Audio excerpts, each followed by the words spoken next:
Жасанды көл құстардың қыстап шығуына өте жайлы. Сондықтан болар аққулардың алғашқы легі Ақтаудан 10 шақырым қашықтықтағы Қаракөлге қонақтады. 50 жылдан бері еліміздің қызыл кітабына енген құс төресінің мұнда 100-ден аса түрі мекендейді.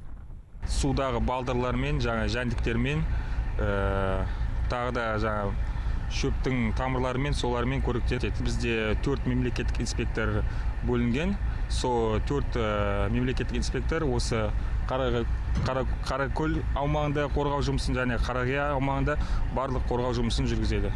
Сыңары өлсе, аққу өмір бойы жалғыз өмір сүреді. Халық тәмсілінде ғашықтарға аққудың махаббатын тілейтіні де содан. Бабаларымыз ежелден аққуды атпайды, оған қол көтермейді. Құс төресі табиғи түрде өседі және табиғат заңдарына ғана бағынады. Ал қыс қатты болған кезде ғана олар адамдардан пана тілейді және тұрғындар да қолынан келгенше көмек көрсетеді.